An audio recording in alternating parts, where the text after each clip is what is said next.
On n'est pas bien, on va casquer la gueule. Ceux qui peuvent casquer.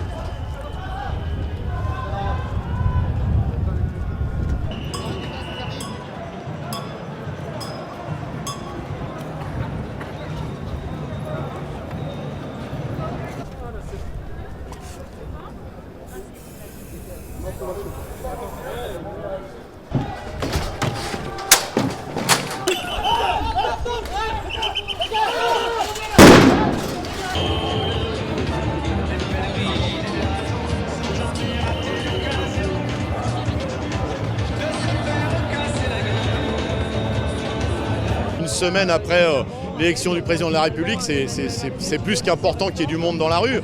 Les messages, c'est il faut répondre aux aspirations du monde du travail, de la jeunesse, autour des questions de salaire, d'emploi, de sécurité sociale, la santé, la retraite, et puis sur les questions climatiques. Il y a les élections législatives et j'espère que nos candidats vont pouvoir porter la question des conditions de travail des salariés et aussi de la sinistralité dans notre secteur, sur la question déjà de la revalorisation de nos salaires, nos conditions de travail, et aussi pouvoir assumer aujourd'hui ce pouvoir d'achat où nous arrivons à peine aujourd'hui à vivre. À la lumière du premier quinquennat, on voit bien qu'il y a eu des réformes inadmissibles. Réformer l'assurance chômage en pleine pandémie, abaisser les droits de tous les chômeurs, c'est scandaleux. Bon, là, les menaces sur la retraite à 65 ans et le RSA conditionné par 15 à 20 heures de travail ou d'activités diverses, c'est extrêmement scandaleux, quoi. Et si ça devait être mis en place, ça serait vraiment un coup de poignard porté aux salariés et aux citoyens en général, quoi.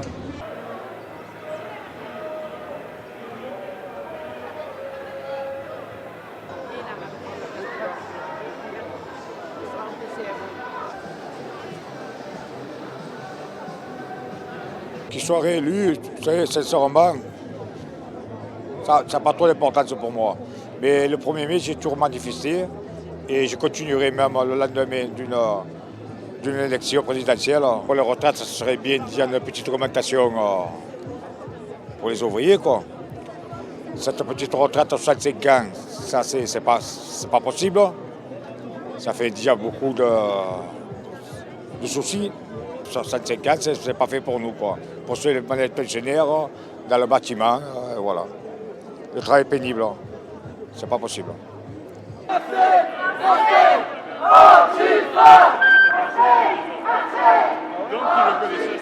La destruction de tous les services publics, c'est innommable. C'est innommable. C'est beaucoup de nos concitoyens qui sont en train de perdre l'accès à ce que nos parents et nos grands-parents ont conquis depuis des décennies. Donc je me bats pour tout ça. Et il faut que le peuple retrouve sa confiance.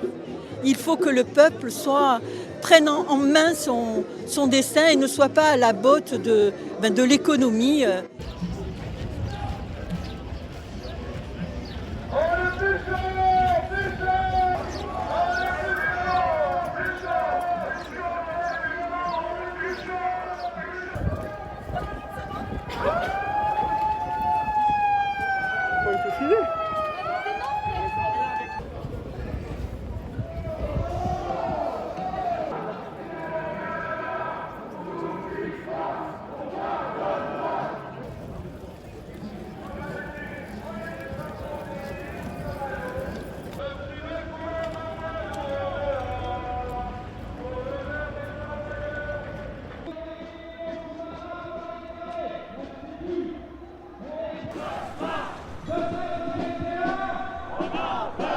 Évidemment, c'est aussi un message vis-à-vis de M. Macron, un avertissement. Moi, je ne parle pas de troisième tour social, je dis un avertissement à M. Macron, qui d'ailleurs semble un peu hésitant sur la conduite. Est-ce qu'il va nous mener une guerre, lui aussi, une guerre sociale, pour nous imposer, par exemple, un recul de l'âge de la retraite à 64, voire à 65 ans, ou est-ce qu'il entend que les salariés, les privés d'emploi, les retraités ne l'accepteront pas? On a l'impression qu'on ne s'est pas fait entendre aux élections, là, que finalement le système électoral ne permet pas aux minorités, et aux quasi-majorités en fait, d'être représentées. Donc voilà, mon message, c'est qu'au troisième tour, on va essayer de se faire entendre.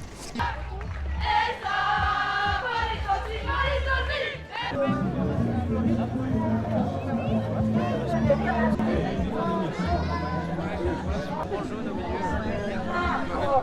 très loin derrière.